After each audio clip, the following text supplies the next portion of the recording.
to, ka divritiņi ar fiksēto pārnesumu jeb fiksīši nav tikai mūsdienu jauniešu stila elements, pierādījis Toms Alsbergs, kurš kļuvis par vairāk kārtēju pasaules čempionu Red Bull mini drūmu sacensībās. Kā vispār jums radās tā doma, to nodarboties vairāk tā profesionāli, nevis tikai ikdienā braukāt pa Rīgas ielām? Grūti pateikt. Es nezinu, vai tur ir kaut kādā brīdī tas pēkšņi pārtaps no ikdienas braukšana par profesionalitāti. Tas, kad mēs vairāk braukājam un vairāk piedomājam, ko daram, kā daram, tas ir skaidrs un lēnām tas vienkārši izauga. Tā ir pašam kaut kāda iespēja, pirmā iespēja parādās, tad otra iespēja, trešā un vienkārši nevar apstāties. Kamēr tā ogla ir karsta, mēs braucam, minam. Iedeva draugi izbraukt vienu līkumiņu un pēc tam sapratu, ka tur ir kaut kāda maģītenī visā iekšā. Un tad jau tas aizgāja pats par sevi. Pirmās sacensības, kurās Toms piedalījās, notika pirms gada Igaunijā. Tur līdz devās arī Artūrs Paulovs, viens no pasaules čempionu draugiem un atbalstītājiem. Sākās tā, ka aizbraucām pirms gadu uz Tallinu. Tur rezultāti varbūt nebija tik spīdoši. Toms saņēmās, pēc tam viens pats iekāpa autobusu, aizbrauc uz Poliju, kur viņš arī uzrādīja ļoti labs rezultāts un uzvarēja.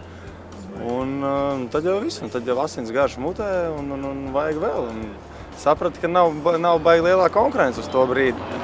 Un tad braukāju no posma uz posmu un visu laiku sanāca ļoti labi rezultāti.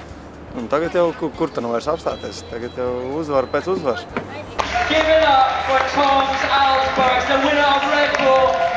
Par pasaules čempionu nekļūst vienā dienā, bet tieši cik daudz laika ikdienā Toms velta riteņbraukšanai?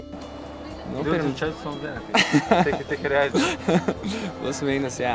Tad, kad tuvojās kaut kādas sacensības mači, tad ir treniņu programma daudz nopietnāk gatavojos, bet ikdienā tāpatās visu laiku neatslāpstam un minamies, daramies, braucam, pārbūvējam riteņus, visu kaut ko.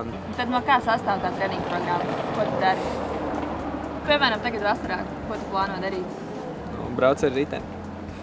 Vienkārši kaut ko brauc ar riteni, skrien krosiņus, brauc uz piena, velo, minidromu. Ir ļoti daudz plašas iespējas, kā trenēties. Galvenais sev uzturēt labā fiziskā kondīcijā un neatslāpt. Tāds lielais mērķis ir mūsējo pasākumu, ko mēs tikko iepriekšējā nedēļas nogalē Kronvalda parkā uzrīkojām. Iespējams saorganizēt, lai tas notikt arī kaut kur citur, ārpus Latvijas robežām.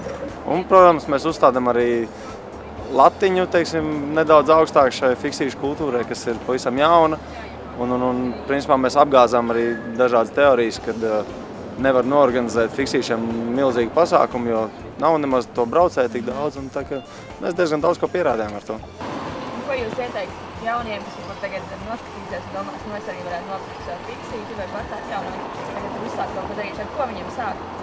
Ar to, ka lai viņi brauc un atrod savu dombiedru. Daudz interesantāk ir to darīt ar draugiem, draugu pulkā vai vienkārši tā ir viena liela dombiedru grupa. Viens to var darīt jebko, bet, manuprāt, ir interesantāk un aizraujošāk un tev paši arī motivē kaut kur attīstīties un iet uz priekšu. Ja tu dari kopā ar citiem, tad tu redzi, kas ir jādara, varbūt savā ziņā pats kaut kur aizdomājies un neej līdzi jaunumiem, tehnoloģijām.